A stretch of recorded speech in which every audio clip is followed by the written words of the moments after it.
Hello and welcome guys, welcome to the channel again. आज हम फिर से स्वागत करते हैं आप सबका एक नए वीडियो लेक्चर के साथ। आज हम पढ़ेंगे स्टेप ऑफ कम्युनिटी ऑर्गेनाइजेशन। पढ़ने के पहले एक तो बात मैं आप लोगों से शेयर करना चाहूँगा कि लास्ट 2 मंथ से कोई वीडियो नहीं आ रहा है इस चैनल में। इसका कारण बहुत सारे लोगों ने हमें मैसेज करके पूछे हैं, कुछ लोगों ने कमेंट किए हैं कि सर वीडियो क्यों नहीं आ रहा है, क्यों पोस्ट नहीं हो रहा है। तो शेयर करना चाहूँगा ज़रूर आप लोगों से रीज़न क्या है। सबसे बड़ी बात मैं थोड़ा सा कुछ शिफ्टिंग चेंजेस हो रहा था उसके लिए था, और सेकंड जो ज़्यादा इम्पोर्टेंट है क्योंकि शिफ्टिंग के साथ साथ भी मैं कर लेता, वो ये है कि मुझे नहीं लग रहा है कि उस तरीके से सपोर्ट मुझे मिल रहा है जो मैं एटलीस्ट मैं जितना एफर्ट दे रहा हूँ, इतना जो तामझाम लेके मैं बैठता हूँ। एक मोटिवेशन का ज़रूरत होता है। मैं भी इंसान हूँ और अपना काम कंप्लीट करने के बाद जो प्रोफेशनली करता हूँ, इससे मुझे ना तो कोई अर्निंग होता है, ना तो मैं आपको बोलता हूँ कि कोई पेड वर्जन लीजिए या पढ़िए, इसके लिए कोई पैसा लगेगा, इसका कुछ है नहीं, आप लोगों को भी पता है। तो एटलीस्ट जो सपोर्ट मिलना चाहिए, एटलीस्ट जो सब्सक्रिप्शन होना चाहिए, वो मुझे दिख नहीं रहा था। तो कहीं ना कहीं मैं थोड़ा सा मुझे लग रहा था कि मैसेज सही से ट्रांसफ़र नहीं हो रहा है आप लोगों के तक, इसीलिए मैं होल्ड कर दिया था। लेकिन लास्ट 2-3 वीक से इतना कमेंट आना शुरू हो गया, लोगों ने फिर से पूछना शुरू किया है कि सर फिर से शुरू कीजिए। तो इसीलिए फिर से मोटिवेट होके मैं आया हूँ आज नए टॉपिक के साथ। और आप लोगों का जो जो टॉपिक के बारे में आप लोगों ने पूछे थे कि उसका वीडियो कब आएगा, तो उसका भी जल्दी आएगा। अब जब स्टार्ट कर लिया हूँ तो बाकी का भी काम हो जाएगा, है ना। यही है कारण। तो देख लीजिए, आप लोग अगर चाहते हैं कि थोड़ा सा और सपोर्ट करना चाहिए मुझे, मेरा जो मैं जो करता हूँ आप लोगों के लिए वो मीनिंगफुल है, तो आप ज़रूर मुझे सब्सक्राइब कीजिए और दूसरे को भी शेयर कीजिए, क्योंकि अल्टीमेटली हम लोग सोशल वर्कर हैं। अगर शेयरिंग कैपेबिलिटी हमारे अंदर नहीं रहेगा तो वो प्रोफेशनली भी हम लोग उतना अच्छा सोशल वर्कर नहीं बन पाएंगे। तो इसीलिए ये रिक्वेस्ट है। तो यही शॉर्ट, अभी ज़्यादा डिले नहीं करके हम टॉपिक में इन्वॉल्व हो जाते हैं। आज का जो टॉपिक है वो है step of community organization. Step of community organization पढ़ने के पहले हम लोगों ने ऑर्गेनाइजेशन का, कम्युनिटी ऑर्गेनाइजेशन का एक बेसिक भी हमने ओवरव्यू किया है 2 वीडियो में। एक वीडियो में हमने प्रिंसिपल के बारे में भी बताया है, और ये चौथा है वीडियो। तो आप लोगों को शायद, अगर आप लोगों ने पहले देख लिए होंगे तो क्लियर है आप लोगों को। स्टेप ऑफ कम्युनिटी ऑर्गेनाइजेशन में हम डायरेक्ट जा सकते हैं, क्योंकि कम्युनिटी ऑर्गेनाइजेशन के बारे में पढ़ लिया, मैं आशा रखता हूँ। अगर नहीं पढ़े हैं तो एक बार बैक जाके ये वीडियो देखने के बाद या पहले आप वो भी वीडियो चेक कर सकते हैं। डिले नहीं करते हैं, तो आज का जो टॉपिक है वो है स्टेप्स ऑफ कम्युनिटी ऑर्गेनाइजेशन। तो इसका पहली बात तो यह है, स्टेप ऑफ कम्युनिटी ऑर्गेनाइजेशन का जब बात हो रहा है, इसका मतलब कम्युनिटी ऑर्गेनाइजेशन करने के लिए स्टेप का ज़रूरत होता है। पहले दिमाग में सेट कर लीजिए कि स्टेप का ज़रूरत होता है, डायरेक्ट नहीं होता है। ये एक क्रोनोलॉजिकल ऑर्डर के अंदर हम लोग जाना पड़ता है, और उसके हिसाब से हमें स्टेप को डेवलप करना पड़ता है कम्युनिटी को ऑर्गेनाइज करने के लिए। ठीक है, एक बात हो गया। अब हम आते हैं धीरे धीरे स्टेप में क्या क्या इन्वॉल्व होता है, क्या क्या आता है स्टेप में, क्या क्या करना पड़ता है। और एक चीज़ आपको और मैं साथ में ऐड करना चाहूँगा कि कम्युनिटी ऑर्गेनाइजेशन का जो स्टेप है, वो स्टेप ऐसा कोई कंक्रीट रूल वाला नहीं है कि सारे स्टेप को आपको ऑर्गेनाइज करने के लिए, कम्युनिटी को ऑर्गेनाइज करने के लिए सारे को फॉलो करना पड़ेगा। नहीं, ज़रूरत है। अगर आपको लगता है कि जिस कम्युनिटी में आप काम कर रहे हैं उस कम्युनिटी का ये रिक्वायरमेंट है कि ये सारे स्टेप आपको यूज़ करना चाहिए, तो आप करेंगे। अगर आपको लग रहा है कि उसमें से, इस स्टेप में से कुछ स्टेप आप छोड़ भी सकते हैं तो सकते हैं, लेकिन एग्ज़ाम परफेक्टिव से, एग्ज़ाम के थ्रू, एग्ज़ाम के लिए आपको सारे पढ़ना है और मार्क भी लाना है। तो मैं यहाँ पर देखिए दोनों चीज़ के बारे में बात करता हूँ कि कैसे आपको एग्ज़ाम के लिए प्रिपेयर होना है और कैसे आपको प्रैक्टिकली काम करने के लिए नॉलेज चाहिए, क्योंकि अल्टीमेटली दोनों ही हमारे काम में आएंगे। एग्ज़ाम में रिजल्ट अच्छा नहीं आएगा तब भी काम नहीं बनेगा, और साथ ही साथ अगर हम प्रैक्टिकली काम करने के लिए तैयार नहीं रहेंगे तो वो भी हमारे लिए सही नहीं रहेगा। सो फर्स्ट स्टेप जो होता है वो है रोल सर्चिंग। रोल सर्चिंग, देखिए रोल सर्चिंग का आसान मतलब होता है कि रोल क्या है वो ढूंढना, किसका क्या रोल है वो ढूंढना, लेकिन सिर्फ इतने में काम नहीं बनेगा बाबू। कम्युनिटी ऑर्गेनाइज करने के लिए आए हो, बड़ा बात है, तो आप सोच के रखिए कि इतना छोटा काम नहीं है, बड़ा चीज़ है। सो पहले तो हम समझ लेते हैं कि रोल सर्चिंग का मतलब यहाँ क्या बताया गया है। रोल सर्चिंग का मतलब यहाँ सीधा सीधा ये बोला गया है, या आप सीधा सीधा समझ सकते हैं कि किस तरीके से रिसोर्स को यूटिलाइज किया जाए, रिसोर्स को डिवाइड किया जाए, रिसोर्स को यूज़ में लाया जाए। ये है रोल सर्चिंग का मेन मकसद या मेन मतलब। रोल डिस्ट्रीब्यूशन नहीं है इसका मतलब, ये दोनों चीज़ अलग है, रोल डिस्ट्रीब्यूशन और रोल सर्चिंग। रोल सर्चिंग में क्या आता है कि आपके पास जो रिसोर्सेस है वो मैन पावर हो सकता है, वो आपका कोई मटेरियलिस्टिक चीज़ हो सकता है, कोई आपका साइकोलॉजिकल चीज़ें हो सकते हैं जैसे नॉलेज, क्राफ्ट, ये सारी चीज़। इस चीज़ को कहाँ कितना यूज़ करेंगे, किस रोल के लिए, ये है रोल सर्चिंग। दूसरा जो पर्सपेक्टिव देखा जाता है कि जो आप कम्युनिटी में काम करने आ रहे हैं तो वहाँ पर सोशल वर्कर का रोल क्या है, क्या वहाँ पर नीड रिक्वायरमेंट है, आपका रोल है भी या नहीं है। तो ये ओवरऑल एक चीज़ है जिसको हम रोल सर्चिंग बोलते हैं, और वो बेसिक है, सबसे पहले आता है। तो हम समझते हैं थोड़ा थोड़ा पढ़ के। ये पहला स्टेप है, ये तो हमें पता ही है।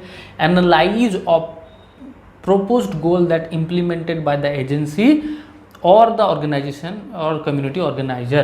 देखिए यहाँ पर थोड़ा सा हम समझा देते हैं, आपको लग रहा होगा कि एजेंसी और ऑर्गेनाइजेशन कहाँ से आ गया। ये इसलिए बताया गया है, जो नॉर्मली प्रोफेशनल सोशल वर्क होता है वो कोई ऑर्गेनाइजेशन या एजेंसी के थ्रू ही होता है। नॉर्मली इंडिविजुअली भी कर सकते हैं, आप सोशल वर्कर हो गए हैं तो आप कर ही सकते हैं, लेकिन जो नॉर्मल प्रोसेस है वो है, या जो नॉर्मली होता है ज़्यादातर जगह पे, वो है कोई एजेंसी या कोई ऑर्गेनाइजेशन आके उस कम्युनिटी में काम करते हैं और उस कम्युनिटी में ऑर्गेनाइज करते हैं उस कम्युनिटी को।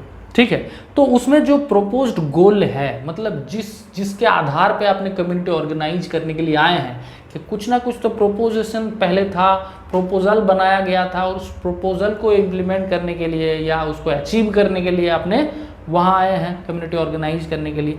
तो उस एजेंसी का जो कम्युनिटी ऑर्गेनाइजेशन के पर्सपेक्टिव से जो गोल बनाया गया था उसको क्रिटिकली एनालाइज करना है। पहली बात, critically analyse the proposed goal and goal that required actually of the community और how the proposed goal will help the community. So आप एनालाइज किए, उसके बाद आपको ये पता होना चाहिए या आपको ये ढूंढ के निकालना है कि ये प्रोपोज्ड गोल आपके उस और कम्युनिटी के लिए किस तरीके से हेल्प करेगा। अगर वहाँ कोई हेल्प नहीं होता आपके प्रोपोज्ड गोल से, तो उस प्रोपोज्ड गोल का कोई रिक्वायरमेंट भी नहीं है उस ऑर्गेनाइजेशन में, उस कम्युनिटी में, सॉरी। सो कम्युनिटी में जो प्रोपोज्ड गोल लेके गए हैं वो प्रोपोज्ड गोल कम्युनिटी को एक्चुअली हेल्प कर रहा है कि नहीं कर रहा है, ये बहुत इम्पोर्टेंट है। ठीक है, also critically analyze the proposed goal and resources that are available in the community so that community organizer may see what he can achieve in the work। मतलब यहाँ पर जानकारी ये है कि एक्सक्यूज़ मी, सो जो प्रोपोज्ड गोल है उससे उस कम्युनिटी में उस प्रोपोज्ड गोल को इम्प्लीमेंट करने के लिए उस कम्युनिटी में रिसोर्सेस अवेलेबल है कि नहीं है, और उसको अचीव किया जा सकता है कि नहीं किया जा सकता। देखिए, प्रोपोज्ड गोल जो बनाया गया है वो इसके भी पहले का प्रोसेस है, इसके भी पहले, मतलब कम्युनिटी ऑर्गेनाइज करने के पहले वो प्रोपोज्ड किया जाता है। तो हो सकता है कि जो आप प्रोपोज्ड गोल लेके आए हैं वो प्रैक्टिकली इम्प्लीमेंटेबल नहीं भी हो सकता है। आप इन हाउस बना लिए हैं, और या आपके ऑर्गेनाइजेशन इन हाउस बना लिए हैं और उसको इम्प्लीमेंट करने के लिए आपको भेजे हैं, तो आपको ये क्रिटिकली देखना पड़ेगा कि ये प्रोपोज्ड गोल एक्चुअली इम्प्लीमेंट हो सकता है कि नहीं हो सकता है। ठीक है। सो ये हो गया रोल सर्चिंग। मुझे लगता है आपको समझ में आया है, नहीं आया है तो प्लीज़ कमेंट कीजिएगा ताकि हम उसको लेके नेक्स्ट वीडियो में थोड़ा और बता दें तो आपको पता चल जाएगा, ठीक है। एनलिस्ट पीपल पार्टिसिपेशन, ये सबसे खतरनाक और सबसे इम्पॉर्टेंट है कम्युनिटी ऑर्गेनाइजेशन में। आपको बहुत ज़्यादा स्किल्डफुल होना पड़ेगा इस स्टेप में आने के लिए। मतलब आप जितना ज़्यादा स्किल्ड हो जाएंगे उतना ज़्यादा आपके लिए सही रहेगा। क्या है? एनलिस्ट पीपल पार्टिसिपेशन करवाना। पीपल पार्टिसिपेशन जितना बढ़ेगा, जितना इंटरेस्ट रहेगा उस कम्युनिटी में आपके और जो पर्पस है उसको लेके, जो ऑब्जेक्टिव्स है उसके लेके, उतना ही आपके लिए बेनिफिटेड होगा। तो इसमें क्या करना पड़ेगा कि आपको रैपो बिल्ड करना पड़ेगा उस कम्युनिटी में। रैपो बिल्ड करने का मतलब क्या है? रैपो एक टेक्निकल टर्म है सोशल वर्क के लिए, जिसका मतलब है प्रोफेशनल रिलेशनशिप डेवलप करना या रिलेशनशिप डेवलप करना। इतना आप ध्यान रखिएगा, ठीक है। एथिकल वे से, प्रोफेशनल तरीके से आपको रिलेशनशिप डेवलप करने को हम रैपो कहते हैं। और ये रैपो बिल्ड करने का दो तरीका हो सकता है। क्या क्या तरीका हो सकता है? एक होता है फॉर्मल, एक होता है इनफॉर्मल। फॉर्मल और इनफॉर्मल। फॉर्मल में क्या होता है कि आप डायरेक्टली उस कम्युनिटी के साथ बात कर रहे हैं। जैसे ये आप हैं, ठीक है, ये आप है, ऐसे ही फोटो मैंने बना दिया इधर, और ये है कम्युनिटी। तो आप कम्युनिटी के साथ डायरेक्ट बात कर रहे हैं, डायरेक्ट इंट्रोड्यूस हो रहे हैं, अपने आप को इंट्रोड्यूस कर रहे हैं। उस कम्युनिटी के जो स्टेक होल्डर्स है, उस मेंबर्स हैं या कोई टीम मेंबर है, वहाँ आप डायरेक्ट इन्वॉल्व हो रहे हैं और डायरेक्ट आप काम कर रहे हैं उनके साथ। तो वो हो गया फॉर्मली रैपो बिल्ड करने का तरीका। इनफॉर्मल वे मतलब क्या है? इस कम्युनिटी से हो सकता है कि कोई लीडर हो, कम्युनिटी मोबिलाइजर हो, या उस कम्युनिटी का कोई रेपुटेड पर्सन हो। इन किसी में से एक, जो भी आपके लिए परफेक्ट रहेगा, उनसे पहले बात कीजिए और उनको लीड करने दीजिए और आप पीछे से उनको बैकअप दीजिए, या आपका जो प्लानिंग है वो आप बैकफुट में रह के या बैकग्राउंड में रह के आप उनको काम करवाइए। तो वो हो जाता है इनफॉर्मल वे। तो ये दोनों प्रोसेस ही काम आता है। ज़्यादातर लोग जब कोई बहुत ज़्यादा रूरल एरिया में काम करते हैं तो इनफॉर्मल प्रोसेस को ही अप्लाई करते हैं। तो इसमें ज़्यादा अच्छा बेनिफिट मिलता है, क्योंकि ये कम्युनिटी पर्सन जो हमने बात किया कि लीडर या कम्युनिटी मोबिलाइजर या रेपुटेड पर्सन, ये लोग आपसे ज़्यादा कम्युनिटी के बारे में जानते हैं और कम्युनिटी के लोग जो हैं उन लोगों को आपसे ज़्यादा वैल्यू देंगे। तो हो सकता है आपका काम थोड़ा आसान हो जाए। लेकिन इस वक्त या जो पीपल पार्टिसिपेशन, ये जो स्टेज है, इसमें आपको देखना पड़ेगा कि आपको ट्रांसपेरेंट रहना है। आप इंटरेस्ट बढ़ाने के चक्कर में ऐसे कोई फेक प्रॉमिसेस नहीं करेंगे, ठीक है। फेक प्रॉमिसेस नहीं करेंगे या ऐसा कुछ बात नहीं बोलेंगे या ऐसा कुछ लोभजनक बात नहीं बोलेंगे जिससे आपको लगेगा कि ये इंस्टेंट अट्रैक्ट हो जाएगा और मेरा काम बन जाएगा। ऐसा नहीं है। आपको जेन्युइन रहना है, लॉयल रहना है और आपको पॉजिटिव वे से आपको काम करवाना है, ठीक है। तो ये है पीपल पार्टिसिपेशन। अब हम नेक्स्ट स्टेप में जाते हैं, वो है community profile development, developing community profile. ये है कम्युनिटी प्रोफाइल के बारे में थोड़ा सा हम जान लेते हैं पहले। अब देखिए थोड़ा फास्ट पढ़ा रहे हैं, बहुत सारे स्टेप है इसीलिए, लेकिन समझ जाइएगा, इतना भी डिफ़िकल्टी नहीं है, बहुत आसान तरीके से समझा रहा हूँ।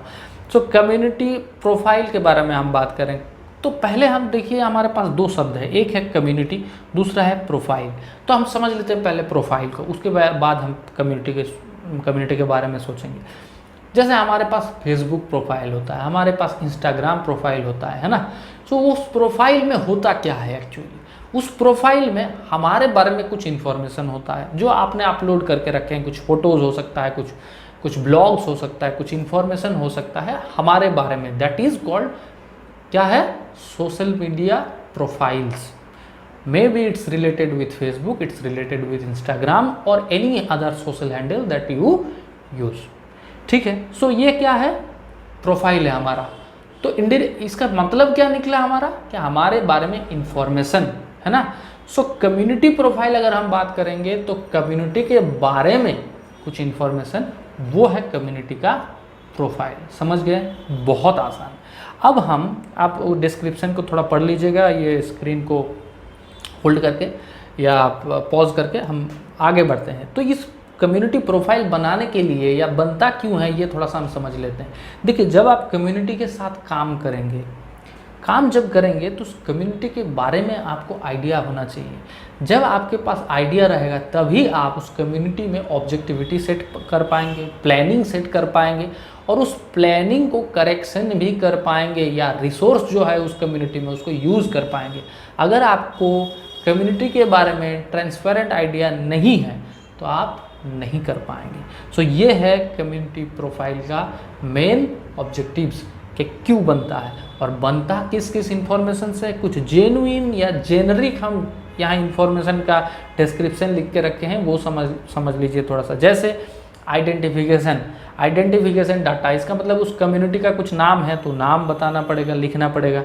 जियोग्राफिकल लोकेशन क्या है, वो administration division, police station, block या म्यूनसिपलिटी, ये सारे चीज़ के बारे में। मेल फीमेल रेशियो क्या है, पॉपुलेशन क्या है, इसके बारे में जानकारी रखना है। हिस्टोरिकल डाटा, देखिए हिस्टोरिकल डाटा बहुत इंपॉर्टेंट होता है जब आप थोड़ा डेप्थ में जाएंगे। ये जो आइडेंटिफिकेशन डाटा, ये बाहर का डाटा है, कम्युनिकेशन बाहर का डाटा है, लेकिन जब हम हिस्टोरिकल डाटा पढ़ेंगे तो उसमें बहुत डेप्थ के बारे में बात, थोड़ा कम्युनिटी के बैकग्राउंड का बात कर लेते हैं, कम्युनिकेशन बैकग्राउंड, उसके बाद हम हिस्ट्री में जाएंगे। कम्युनिकेशन में क्या है, लैंग्वेज है, ट्रांसपोर्टेशन है, नेचर ऑफ ट्रांसपोर्टेशन क्या है, क्या लैंग्वेज में वो लोग बात करते हैं, किस तरीके से ट्रांसपोर्टेशन है, अगर शहर जाता है उस कम्युनिटी से लोग तो किस तरीके से जाता है, जो है वे आउट वो क्या है, ट्रेन है, बस है, कुछ है, उस तरीके का ट्रांसपोर्टेशन का बात। बैकग्राउंड इंपॉर्टेंट होता है, जैसे उस कम्युनिटी के लोग कितने पढ़े लिखे हैं, है ना, इनकम सोर्सेज क्या है, ऑक्यूपेशन क्या है, और वहाँ पर ऑल्टरनेटिव क्या है, वहाँ पर रिलीजियस प्रैक्टिसेस क्या है, फेस्टिवल्स क्या होता है, ये सारी चीज़। रिसोर्स के बारे में जान लेते हैं, उसमें हेल्थ इंफ्रास्ट्रक्चर आ जाता है, मतलब हॉस्पिटल हो गया, उप स्वास्थ्य केंद्र हो गया, ये सारी चीज़ हो गया। एजुकेशनल इंफ्रास्ट्रक्चर क्या है, प्राइमरी स्कूल है कि नहीं, हाई स्कूल है कि नहीं, कॉलेज है कि नहीं, या कितने दूर में है, अवेलेबिलिटी क्या है, वो सारे। बैंकिंग इंफ्रा, इक्वली बैंक है कि नहीं, गवर्नमेंट पॉलिसीज़ जो है वो वहाँ पहुँचता है कि नहीं, अगर है तो वहाँ पर किस तरीके का है, कम्युनिटी हॉल है कि नहीं, प्लेस ऑफ वर्शिप है कि नहीं, ये सारे डिटेल आपके पास होना चाहिए। कहाँ से? अब देखिए, छोटा सा एग्जाम्पल ले लेता हूँ कि मान के चलिए आपको कम्युनिटी में एक मीटिंग करना है, आप कम्युनिटी प्रोफाइल बना के रखे हैं, तो आप क्या करेंगे, रिसोर्स में जाएंगे, रिसोर्स में ढूंढेंगे कि भाई वहाँ पर कोई कम्युनिटी हॉल है क्या, है, मिल गया तो वहाँ बुला लिए, सबको मीटिंग कर लिए। नहीं मिला, क्या करना है, तो वहाँ पर कोई टेम्पल है कि नहीं वो देख लीजिए। टेम्पल भी नहीं है तो वहाँ बड़ा कोई पेड़ है कि नहीं जिसके नीचे हम बैठ के मीटिंग कर सकते हैं, वो देख लीजिए। वो भी अगर आपके पास नहीं है, सपोज कीजिए, मिलेगा तो जरूर, नहीं है तो वहाँ पर ऐसे रिसोर्स पर्सन कौन है जो अपना घर दे सकता है, या जिसके घर के अंदर बड़ा आंगन है, कम्युनिटी में लोग दे देते हैं मीटिंग करने के लिए, हो जाता है। तो उस तरीके का आपको रिसोर्स आपको समझ में होना चाहिए, इसीलिए कम्युनिटी प्रोफाइल आप पहले ही बना कर रख रहे हैं, बाद में आपको मेहनत नहीं करना पड़ेगा। अब हम हिस्ट्री में आते हैं। हिस्टोरिकल जो डाटा है वो भी इम्पोर्टेंट होता है, जैसे उसमें लोकल हिस्ट्री क्या है, उसका कोई बैकग्राउंड है क्या हिस्ट्री का, उस हिस्ट्री से क्या होता है ना, लोगों का बिलीफ बनता है। जैसे गांव में ऐसे बहुत सारे भगवान का पूजा होता है जो आपको हिंदू माइथोलॉजी में भी नहीं मिलेगा, उल्लेख ही नहीं है ऐसा भगवान का, लेकिन वहाँ है। उन लोगों का बिलीफ है कि इस भगवान को पूजा करेंगे तभी बारिश होगा, नहीं तो नहीं होगा। तो इसका मतलब क्या है, कोई ना कोई वहाँ घटना घटा था जिसके कारण उन लोगों ने ये बिलीफ सिस्टम डेवलप कर लिया कि इन भगवान का पूजा होगा तभी जाके हमारा काम बनेगा। तो आप भी जब काम करेंगे तो वहाँ उस भगवान को पॉजिटिव वे से लेना पड़ेगा कि भाई काम होना है, चलो भाई प्रणाम कर लेते हैं, उसके बाद करते हैं। मैंडेटरी नहीं है, लेकिन आपको रेपो बिल्ड करने के लिए आपके लिए काम आएगा, है ना। माइग्रेशन क्या है, लोग वहाँ से भागते हैं ज़्यादा कि लोग वहाँ से वहाँ आते हैं, वहाँ पॉपुलेशन में चेंजेस क्या है, कोई इवेंट रिलेटेड उस कम्युनिटी में है कि नहीं, ये सारी चीज़ हिस्ट्रिकल डाटा है जो आपको डेप्थ वर्क करने के लिए बहुत काम आएगा। तो इसीलिए कम्युनिटी प्रोफाइल बनाना बहुत ज़रूरी है। आपको आइडिया मिल गया होगा कम्युनिटी प्रोफाइल क्यों बनाते हैं, मिल गया होगा, इतना ही पढ़ाएंगे, उससे ज़्यादा क्या। ये इंटेलिजेंट बंदे हो आप लोग, समझ में आ जाता है जल्दी, ठीक है। चलो अब हम पढ़ते हैं नीड असेसमेंट। नीड असेसमेंट का मतलब क्या होता है? नीड असेसमेंट का मतलब ये होता है कि उस कम्युनिटी में नीड क्या है, ज़रूरत क्या है। देखिए, जब आप वहाँ पर community worker, as a community worker वहाँ काम कर रहे हैं, आपको कोई एजेंसी भेजे हैं, एक सर्वे हुआ है, तो कहीं ना कहीं वहाँ पर नीड तो है ही। आप जाके वहाँ नीड असेस करेंगे कि क्या क्या नीड वहाँ है जो आपको इम्प्लीमेंट करना है एक्चुअली, ठीक है। वो नीड रियलिस्टिक कितना है, वो प्रैक्टिकली इम्प्लीमेंटेबल कितना है, ये सारे चीज़ के बारे में आपको जानकारी रखना है, जिसको बोला जाता है नीड असेसमेंट, ठीक है जी। अब हम आते हैं थोड़ा सा नीड असेसमेंट को हम पढ़ते हैं। क्या बोल रहे हैं कि there are difference between felt need. देखिए शब्द को ध्यान दीजिए, felt need and in of the community and need perceived by the community organizer. Sometime community organizers assess the need as per their own perception, however it is. तो क्या मतलब है यहाँ पर? एक बोला जा रहा है फेल्ट नीड और एक बोला जा रहा है perceived by the community organiser. Felt need का मतलब ये होता है कि कम्युनिटी में वहाँ के लोग जो बिलीव करते हैं कि ये ज़रूरत है, ये नीड ज़रूरत है, वो है फेल्ट नीड। उस लोगों ने जो उसको मतलब निकाला कि ये नीड हमें चाहिए या ये नीड है वहाँ पर रिक्वायरमेंट, या लोगों का सच में जो नीड है वो है फेल्ट नीड। और perceived by the community organization का मतलब होता है कि जो कम्युनिटी ऑर्गेनाइजर को वहाँ काम करने जा रहा है उसने खुद ब खुद सोच लिया कि ये वहाँ पर ज़रूरत है। तो आपको क्या करना है? आपको फेल्ट नीड की तरफ ज़्यादा ध्यान देना है, परसिव नहीं कर लेना है एक्चुअली खुद ही कि ये कम्युनिटी ऑर्गेनाइजेशन का ज़रूरत हो सकता है, ऐसा नहीं करना है, ठीक है। दूसरी बात क्या है कि एक्सप्रेस नीड और एक्चुअल नीड, इसमें भी फ़र्क है।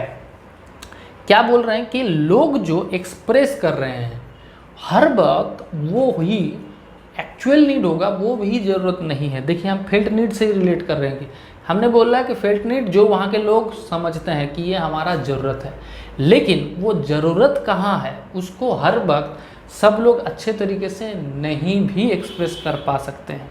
तो वहाँ पर एक सोशल वर्कर का ज़रूरत होता है जो उसको एसेस करेगा कि जो ये लोग एक्सप्रेस कर रहे हैं वो क्या सच में रिक्वायरमेंट है या उसका है नहीं कोई रिक्वायरमेंट, तो वो समझना ज़रूरी है। जैसे कि हमने बताया कि वहाँ एक जगह है कम्युनिटी, वहाँ पर लोग सोचते हैं कि लिटरेसी का ज़रूरत है, शिक्षा का ज़रूरत है, लेकिन हो सकता है कि वहाँ शिक्षा नहीं, लोगों का रोजगार का ज़रूरत है। लोगों ने सोच लिया है कि शिक्षा ही रोजगार दे सकता है, लेकिन अगर आप वहाँ पर ऐसा कोई रिसोर्सेस जनरेट कर पाएँ कि जो शिक्षा ले रहे हैं वो तो अर्निंग कर ही रहे हैं, शिक्षा तो बड़ा माध्यम है, वो तो अनडाउटेडली उसमें कोई डाउट नहीं है, लेकिन अगर कोई शिक्षित नहीं है तो क्या वो अर्निंग नहीं कर सकता? क्या वो उसके लिए लाइवलीहुड नहीं बन सकता? वो भी बन सकता है। उसके लिए आपको रिसोर्सेज ढूंढना पड़ेगा, जनरेट करना पड़ेगा लाइवलीहुड, है ना। तो वो भी हम कभी और बात करेंगे किस तरीके से लाइवलीहुड को जनरेट किया जाता है या कैसे काम होता है, बहुत ज़्यादा प्रैक्टिकल लेवल का बात हो जाएगा, ठीक है। तो बात यह है कि लोगों ने सोच लिया कि वहाँ लिटरेसी का रिक्वायरमेंट है, लेकिन एक्चुअली उनको ज़रूरत क्या है? अर्निंग का या लाइवलीहुड का। तो आपको देखना पड़ेगा कि हम कहाँ काम करेंगे, लाइवलीहुड के ऊपर काम करेंगे, लाइवलीहुड जनरेट करने के लिए काम करेंगे या एजुकेट करने के लिए काम करेंगे। हमने ये बात इसलिए किया कि हो सकता है कि वहाँ एजुकेट आपने कर दिया, वहाँ लिटरेसी आपने प्रोवाइड कर दिया, लेकिन आप देखेंगे कि अगर एक्चुअल ज़रूरत लाइवलीहुड का था तो लिटरेसी जनरेट होने के बाद भी हो सकता है कि वहाँ लाइवलीहुड डेवलप नहीं हो पाया। पॉसिबिलिटीज़ मैं बता रहा हूँ, या जितना ज़रूरत था, जितना आपने एफर्ट दिया उतना नहीं हुआ, है ना। जैसे मेरे साथ हुआ है कि मैं इतना एफर्ट दे रहा हूँ लेकिन आप लोग सब्सक्राइब कर ही नहीं रहे हैं, तो ये बात है। चलो मजाक कर रहा हूँ। तो बात यह है कि लिटरेसी आप हर वक्त प्रॉब्लम नहीं भी हो सकता है, हो सकता है कि उन लोगों का रिक्वायरमेंट कुछ और है, लाइवलीहुड है, लेकिन बता रहे हैं आपको लिटरेसी, तो इस तरीके से। और क्या है, समटाइम कम्युनिटी पीपल में live with various problem, and they adjust with those. ठीक है, देखिए कभी कभी ऐसा होता है कि कोई प्रॉब्लम उस कम्युनिटी में बहुत दिन से चले आ रहा है, बहुत दिन से है, और उस प्रॉब्लम को लोग रिकॉग्नाइज करना ही भूल गया है कि उन लोगों ने सोच ही लिया कि यही ज़िंदगी है हमारा और वहीं पर रहेगा वो चीज़, और उसको प्रॉब्लम रिकॉग्नाइज नहीं कर रहा है। हो सकता है जैसे मान के चलिए कि गंदगी है बहुत ज़्यादा उस कम्युनिटी में, लेकिन पहले भी गंदगी था, अभी भी गंदगी है, तो उन लोगों ने उसको सोचा नहीं कि इसको साफ करना चाहिए या ये प्रॉब्लम है हमारे लाइफ का, नहीं सोचे। तो ऐसा भी हो सकता है कि जो प्रॉब्लम मतलब जो कम्युनिटी में बहुत दिन से है उसको उन लोगों ने प्रॉब्लम समझा ही नहीं। तो ये नीड असेसमेंट का बात हमने कर लिया। अब हम आते हैं कि प्रायोरिटाइजिंग नीड्स। जो अपने नीड असेस किए 1 2 3 4 करके एक चार्ट बना लिए, तो उस चीज़ को आपको प्रायोरिटाइज करना है। देखिए हर प्रॉब्लम को आप एक साथ सारे प्रॉब्लम को सॉल्व नहीं कर सकते, सारे प्रॉब्लम एक साथ सॉल्व नहीं होगा। तो आपको देखना पड़ेगा कि उस कम्युनिटी के लोग जिस प्रॉब्लम के साथ सबसे ज़्यादा है, जो प्रॉब्लम सबसे ज़्यादा उन लोगों को रिफ्लेक्ट कर रहा है या प्रॉब्लम क्रिएट कर रहा है, जो नीड सबसे ज़्यादा है, उसको प्रायोरिटी में रखना, और जो बहुत कम कर रहा है, बहुत मिनिमम लेवल पे, उसको लास्ट में करना है। सेकंड चीज़, उस कम्युनिटी में जो रिसोर्सेस अवेलेबल है और जो सोल्यूशन हो सकता है, मतलब आप बाहर से कुछ लाने की ज़रूरत नहीं, उसी कम्युनिटी में कुछ चीज़ है और उसी से कोई प्रॉब्लम सॉल्व हो जाएगा। जैसे मैंने अभी बताया कि गंदगी है, मान के चलिए बहुत डर्टी है वो एरिया, तो आपको बाहर से कुछ लेने का ज़रूरत नहीं, उसी कम्युनिटी में लोगों को मोटिवेट करना है और उनको समझाना है कि एक गंदगी अगर हट जाएगा तो कितना साफ़ सुथरा लगेगा, कितना आप लोगों के लिए बेनिफिट होगा, या जो आपकी इस गंदगी से जो बीमारी हो रहा है वो सॉल्व हो जाएगा। वही लोग आपको गायती कुदाल खुड़िया लेके आएगा, वहाँ साफ कर लेंगे और आपको भी ज़्यादा मेहनत नहीं करना पड़ेगा। तो क्या है, रिसोर्सेस वहाँ पर है। तो ये चीज़ आपको समझना है कि रिसोर्सेस क्या है, कौन सी चीज़ पॉसिबिलिटीज़ है। ठीक है, और तीसरा चीज़ जो सबसे इम्पॉर्टेंट है कि सारे प्रॉब्लम सॉल्व नहीं करने की ज़रूरत है। यही तो ब्यूटी है सोशल वर्क का, कि आप जब भी एक मुहिम शुरू कर देते हैं, जब भी आप कोई एक बड़ी काम करना शुरू कर देते हैं, तो लोग ऑटोमेटिक वहाँ जुड़ता है, और लोग जब ऑटोमेटिक वहाँ जुड़ता है तो बाकी सारे प्रॉब्लम ऑटोमेटिक सॉल्व भी हो जाता है। ठीक है, बहुत प्राउड फील होता है उस टाइम। तो कुछ सारे प्रॉब्लम आपको सॉल्व नहीं करना है, कुछ प्रॉब्लम उस कम्युनिटी के लोग खुद ही सॉल्व कर लेंगे। तो ये हमारा थर्ड पॉइंट है। ठीक है, अब हम नेक्स्ट चीज़ों में जा रहे हैं, जो है प्रॉब्लम एनालिसिस और रीडिफिनेशन। प्रॉब्लम एनालिसिस और रीडिफिनेशन का मतलब यही है कि जो आपने प्रॉब्लम एनालाइज किए थोड़ी देर पहले, और उस प्रॉब्लम को आपको और डीप एनालाइज करना चाहिए। क्यों करना चाहिए कि क्यों, हमने अभी थोड़ी देर पहले ही एक बात बताया कि कभी कभी हम लोग इन हाउस बहुत सारे काम कर लेते हैं, फील्ड में ना जाके, कम्युनिटी में ना जाके, हमने सोच लिया ये प्रॉब्लम है और उसी को हम मार्क कर लिए, लेकिन उस चीज़ को वेरीफाई करना बहुत ज़रूरी है। तो इसीलिए एनालाइज करना या रीडिफाइन करना आपका ये जिम्मेदारी भी है। अब हम जानते हैं फॉर्मुलेशन ऑफ अचीवेबल ऑब्जेक्टिव्स। देखिए ये जो प्रॉब्लम आपके पास आ गया या जो नीड का आपने लिस्ट बना लिया, तो वहाँ से आपको ये देखना है कि कौन सी चीज़ को आपको अचीव करना है, अचीवेबल क्या है आपके लिए, है ना। तो ये सारी चीज़ आपको जानकारी बनाना पड़ेगा। तो इसके लिए थोड़ा सा एग्जाम्पल देके आपको बात करते हैं, तो उसमें आप समझ में आ जाएंगे। जैसे आपके पास एक प्रॉब्लम है लिटरेसी, कि वहाँ के स्टूडेंट बहुत ज़्यादा मार्क नहीं ले आ पा रहे हैं, तो वहाँ लिटरेसी ग्रोथ कम होते जा रहा है दिन ब दिन।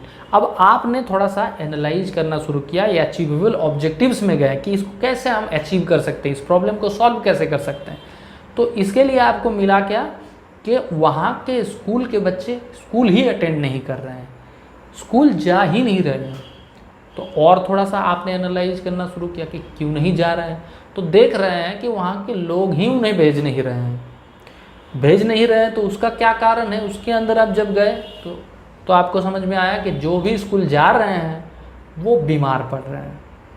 अब आप और थोड़ा गहरा आपने एनालाइज करना शुरू किया कि क्यों बीमार पड़ रहा है, तो आपने देखें कि स्टूडेंट के लिए कोई पीने का पानी का बंदोबस्त है नहीं उस स्कूल में। तो जो भी पानी है वो गंदा है और वही पानी पी के बच्चे बीमार हो जा रहे हैं और स्कूल नहीं जा रहे हैं। स्कूल नहीं जाने के कारण से उन लोगों का मार्क घट रहा है, ड्रॉप आउट भी हो रहा है और उसके साथ साथ मार्क भी कम आ रहा है, मतलब स्कूल से विमुख हो रहा है।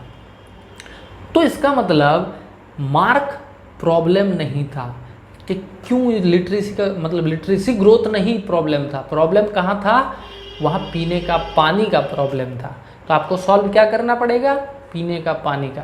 तो ये है अचीवेबल ऑब्जेक्टिव्स। आप समझ गए होंगे, बहुत आसान है, बहुत आसान। अब हम बात करते हैं development of community confidence and will power, कि आप जिस कम्युनिटी में काम कर रहे हैं उस कम्युनिटी का कॉन्फिडेंस आपको बूस्ट करना पड़ेगा। देखिए यहाँ फोटो भी लगा दिया हमने एकदम हाथ वाला, तब समझ में आ रहा है कि अरे डेवलप करना है, विल पावर को डेवलप करना है, कॉन्फिडेंस लेवल को बढ़ाना है। क्यों करना है ये चीज़? करना इसलिए है कि कम्युनिटी का जब विल पावर बढ़ेगा, जो कम्युनिटी का कॉन्फिडेंस बढ़ेगा, तो आप जो काम कर रहे हैं उसके ऊपर वो लोग भी बिलीव करेंगे, आप खुद भी बिलीव करेंगे, सपोर्ट बहुत ज़्यादा मिलेगा और बहुत सारे चीज़ जो आप सोच भी नहीं सकते वो भी हो जाएगा वहाँ पर। आप सोच रहे हैं कि वहाँ पर लोग तो काम ही नहीं करते हैं, सपोर्ट नहीं करते हैं, वो लोग खुद आएंगे आपको सपोर्ट करने के लिए जब उनका कॉन्फिडेंस लेवल आपके लिए बढ़ जाएगा कि आपके काम में वैल्यू है, वो चीज़ समझ में आ जाएगा तो लोग आ जाएंगे सपोर्ट करने के लिए। अब हम समझते हैं वर्कआउट ऑल्टरनेटिव्स। ऑल्टरनेटिव्स क्या है? देखिए, जब हम अचीवेबल ऑब्जेक्टिव्स बनाए तो हमें समझना है, हमने समझ लिया कि वहाँ पर पानी का बंदोबस्त ख़राब है। वही एग्जाम्पल लेके हम चल रहे हैं कि बच्चों का स्कूल पानी पहुँच गए, पानी ख़राब है। पानी को सॉर्ट आउट करने के लिए या पानी का समस्या को सॉर्ट आउट करने के लिए क्या आपके पास सल्यूशन है? आपने बोला कि भाई हमें स्कूल के लोगों के साथ बैठना है, मीटिंग करना है, चलो मीटिंग कर लिए। लेकिन यहाँ भी ऑल्टरनेटिव आपके पास होना चाहिए कि स्कूल के कर्मचारी तो इतने दिन से देख ही रहे थे कि वहाँ पानी का समस्या है, तो सॉर्ट आउट जब नहीं किया तो हो सकता है कि वो लोग इंटरेस्टेड ही नहीं है उसके लिए, है ना? हो सकता है, पॉसिबिलिटीज़ नहीं होता है नॉर्मली। तो वहाँ पर आपको ऑल्टरनेटिव वहाँ पर रखना पड़ेगा। ऑल्टरनेटिव क्या है? आपको हो सकता है कि उस गांव के लोगों के पास, गांव के लोगों से आपको मीटिंग करना पड़े। हो सकता है कि आपको सिग्नेचर कैंपेन करना पड़े, जिस कॉपी को आपको जमा करना है उसमें भी काम नहीं हुआ तो और ऑल्टरनेटिव ढूंढिए, मार्च निकालिए, जैसे रैली होता है वहाँ पर, है ना? जैसे पॉलिटिकल पार्टी लोग करते हैं अपने काम करवाने के लिए, वैसे आप सोशल वर्क करने के लिए भी कर सकते हैं। तो ये है। और एक चीज़ हम आपको पहले बता देते हैं, यहाँ बहुत साउंड है क्योंकि जहाँ मैं रह रहा हूँ वहाँ रोड के सामने ही है ना? रोड के सामने घर ले लिया सोचो, लेकिन साउंड तो आता है। तो इसके लिए हो सकता है आप लोगों को बहुत देर से हॉर्न सुनाई दे रहा है, गाड़ी का आवाज़ सुनाई दे रहा है, उसको अवॉइड कीजिए। पढ़ाई में ध्यान रखिए, पढ़ाई में, ठीक है? सो ऑल्टरनेटिव ढूंढना है, वर्कआउट ऑल्टरनेटिव करना है। ऑल्टरनेटिव क्या मतलब, क्या हमने बताया कि किस तरीके से सॉल्यूशन किया जा सकता है, उसका आपने वे आउट निकाल लिया, बहुत सारा, ठीक है? अब आपने selections of the alternatives of an alternative, जो आपने बहुत सारे ऑल्टरनेटिव्स का बात किए थे उसमें से आपने सिलेक्ट कर लिया।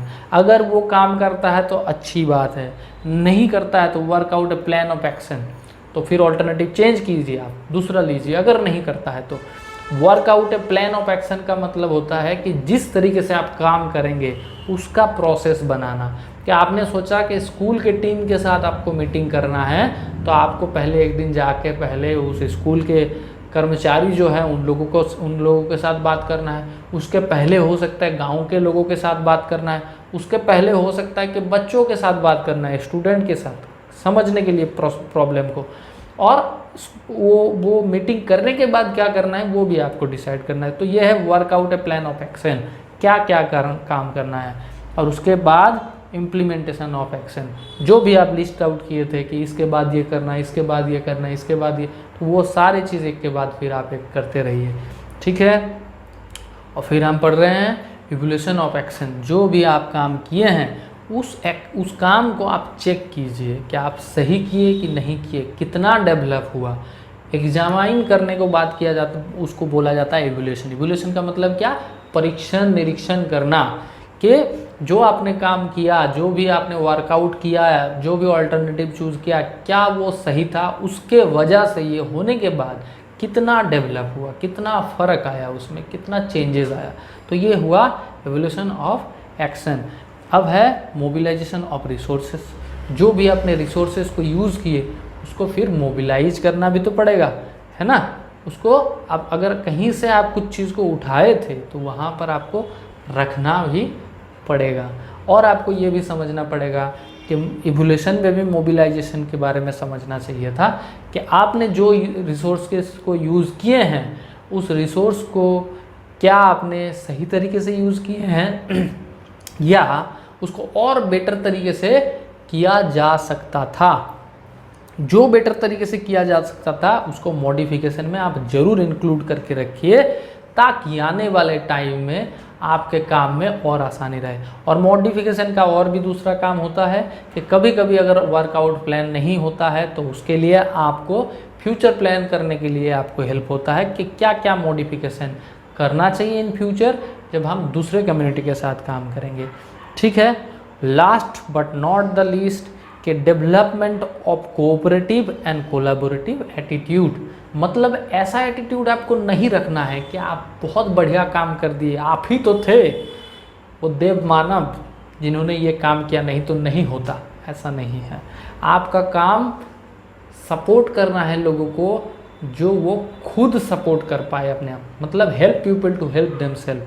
ठीक है। इस तरीके से उन लोगों को सपोर्ट करो कि आने वाले टाइम का आपका ज़रूरत भी नहीं पड़े। और आप उन लोगों को ऐसे रियलाइजेशन मत दीजिएगा कि मैं था इसलिए हुआ। आप उन लोगों को इस तरीके के रियलाइजेशन दिए कि आप लोग बहुत अच्छे तरीके से काम किए, सबका सहयोग हुआ और इसीलिए हमने कर पाया ये काम। ये आपका एटीट्यूड होगा। एटीट्यूड क्या होगा? कोऑपरेटिव नेचर होगा, कोलैबोरेटिव होगा कि सबके साथ लेके आपने काम किया और बहुत बढ़िया तरीके से काम हो गया। तो ये था हमारा आज का टॉपिक और मुझे लगता है कि बहुत मज़ा आया होगा आप लोगों को। मुझे भी पढ़ाते हुए बहुत मज़ा आया हुआ है और बहुत दिनों के बाद हम मिल रहे हैं तो इसके लिए डबल मज़ा आ रहा है। और देखिए यहाँ पर लिखा हुआ है कि लाइक, कमेंट और शेयर, और उससे पहले यहाँ रेड बटन सब्सक्राइब, दूसरे से भी सब्सक्राइब करवाइए। सोशल वर्क यहाँ से शुरू कीजिए, तब जाके हम मानेंगे। हमारे लिए भी कुछ कंट्रीब्यूशन रखिए, है ना। तो चलिए, बहुत अच्छा लगा। फिर हम मिलते हैं नए एक टॉपिक के साथ, नए एक लेक्चर के साथ। हम कोशिश करेंगे कंटिन्यूटी रखने के लिए, लेकिन ये आपके ऊपर भी डिपेंड करता है ना। तो it's depend on you also, है ना। सो चलिए, आज धन्यवाद, बहुत अच्छा लगा। जय हिंद, जय भारत, अपना ख्याल रखिएगा। नमस्कार।